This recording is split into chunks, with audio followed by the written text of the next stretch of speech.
what's up? Name is Jet1 and welcome to new Let's Play number 31, Momodora Reverie Under the Moonlight. I love this game. I love this game a lot. This is one of the few games that I've 100%ed. Not only did I 100% it, it was in the opening minutes of this game. I was like, this game is good. I want to play this game all the way through, and I want to Let's Play this game, and this game is on my favorite games list. It's amazing, and I hope to show you how amazing it is. So we're going to do a New Game Plus run like I usually do, but we're going to start up a file to see the opening movie. Because on New Game Plus, you have to go through the opening movie to be able to save the clear. I'm afraid this is as far as I can take you. I'm sorry, anything close to the city is too dangerous. Surely that shouldn't be a problem for a priestess like you. Fighting using a leaf must be difficult. But I have faith in your ability to seal the curse away. It has spread to your land too, after all. For now, maybe the best you can do is seek an audience with our queen. And that's just what we'll do. So that was the opening scene. I just wanted to show that because it feels kind of wrong skipping pretty much anything in this game, even though, like always, I won't be re-100%ing the game, mostly because you can't. Once you get things in this game, they don't appear anymore, so I would forget where everything was, especially the lesser collectibles. So yeah, here we are on New Game Plus. I have way more health, way more money, and I have all the items. Here's the birthstone. This is what you get in this game. When you part of 100% is when you beat a boss without getting hit by the boss. They drop a item, most of which are usable items, which are really good, which I'm about to equip, but the birthstone has no use, but it's for beating the final boss without getting hit. And I had to get this thing twice, because the first time I beat it, I thought that the game saved clear after it, just after, you know, the credits rolled or something. No, you have to go through, it loops through into a new game. You have to watch that first cutscene and get an autosave. So I closed out of the game before that autosave, so I had to hit the final boss twice, which tells you how dedicated I am to this game. I also have the upgraded leaf weapon. It's normally red, and then I have all the collectibles. So yeah, let's set our items here. And there's so many items. If you play through this game, which like always I recommend, especially this game, a lot of these items are really good. And I'm going to be setting myself up here with the bellflower. This is your Estus flask. This is the crystal seed, which is a small attack boost, but it doesn't have downside like the bigger attack boosts. And the sparse thread just blows things up. It does so much damage. And then for passives, I want heavy arrows and pocket incendiary to make my arrows really good. So this is Momodora, and this game is really the simplest way to describe it. Like I like to describe it, is basically this is Bloodborne but 2D. So like you roll around, not yet, you walk around, you have a double jump, and then you have your dodge roll. And your dodge roll is the most important thing in your arsenal, because just like in Souls and Bloodborne and things, dodge roll has invincibility frames, so that's how you hit the bosses. And then your two offensive options by default are your leaf swing, which has a 3-hit combo on it. Third hit does more damage. And then you have your arrows, which you can charge up for a triple shot, and you get more charge abilities later as you defeat bosses. And this chest is empty because, like I said, I won't be able to show you re-getting 100%, because if you get anything, it stays God.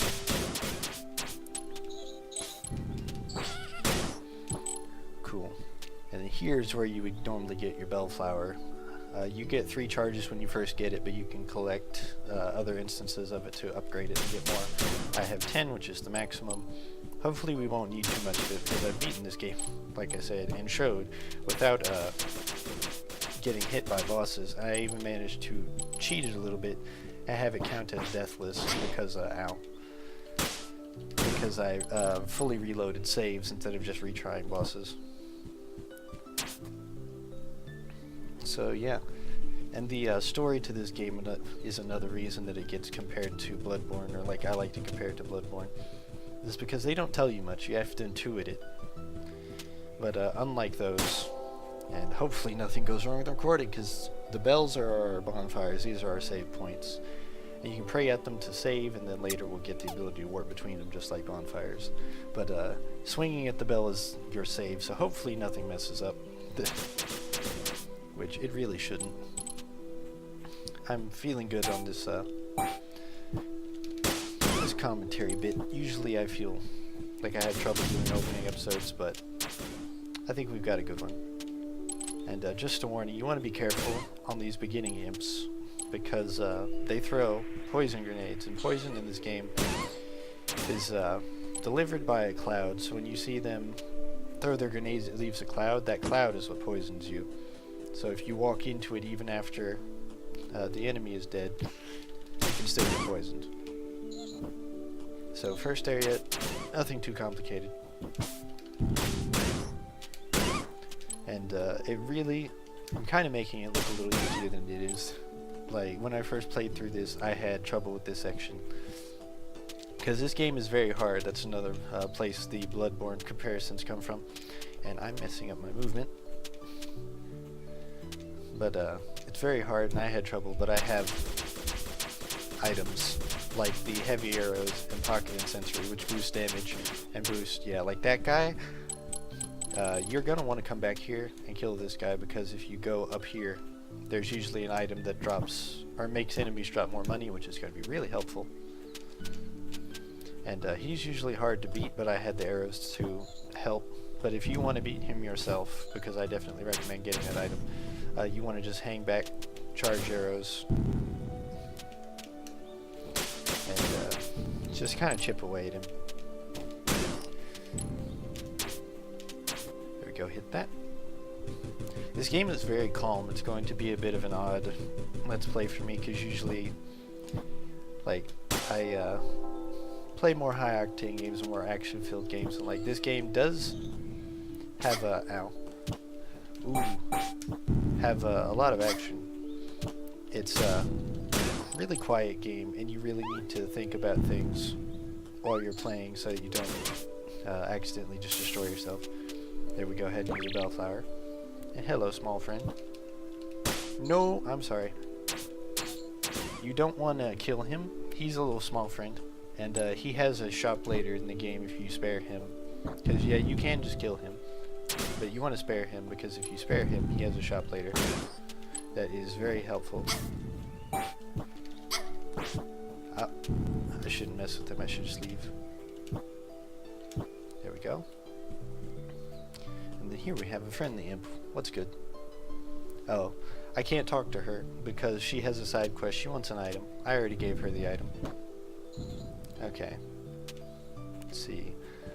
I keep wanting to go down the side paths, but I've gotten all the things down the side paths. Yep. That worked out. I dodge rolled the knife.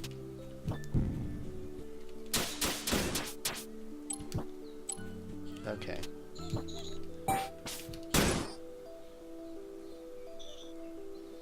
So yeah, this first area is very calm. It's a nice introduction, but it's very hard the first time you play through it. But with all these items, I'm just tearing through it. Like, on actual starter amounts of HP, I probably would have been dead by now. Which, speaking of which, all bellflower just to be careful. So you can't go up there quite yet.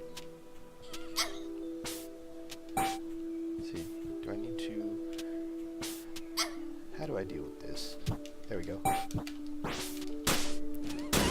There we go.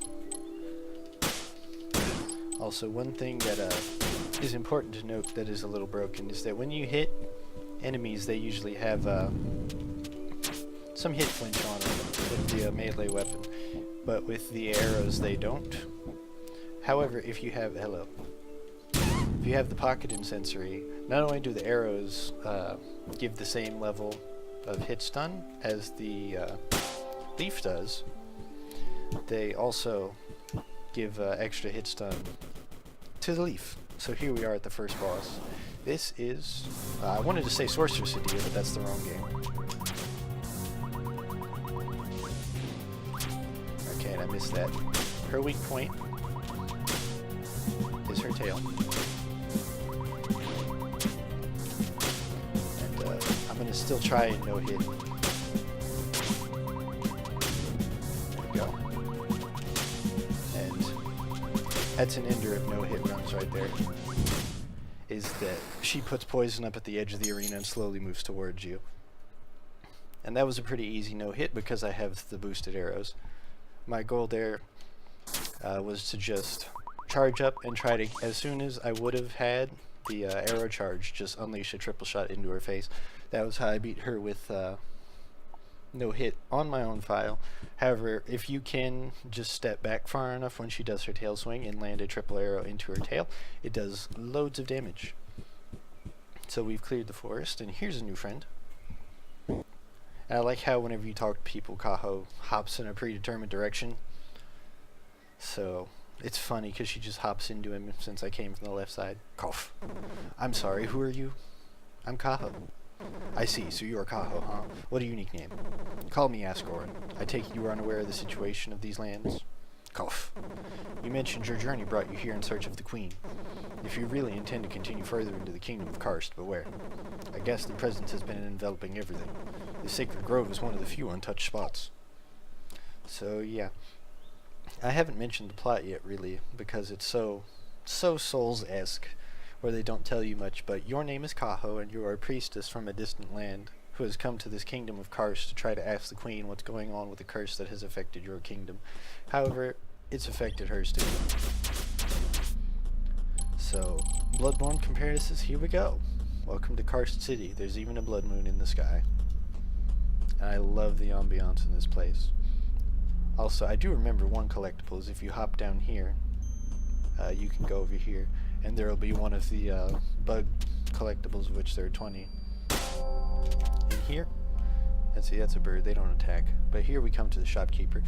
He's going to be one of your best friends in the game, because money is simultaneously really useful and not that useful, because you can't buy like lesser things, but the things you do buy are really important because it's always consumable items, well, relatively consumable. All the consumables in this game refresh when you hit a bell, so it's all equipment, but you can get things like the fairy tier here, which I forget, which tells me it's not that useful, but you can get your crystal seed here, or your first charge of crystal seed, which is your damage booster, and ring of candor, which, what does that do? That was something really important. That was a passive.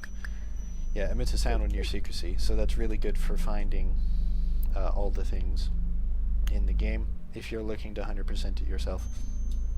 But I believe that this should be enough for the first episode. I don't have a timer on because my recording software's timer shows up on recordings, so hopefully I winged it pretty well.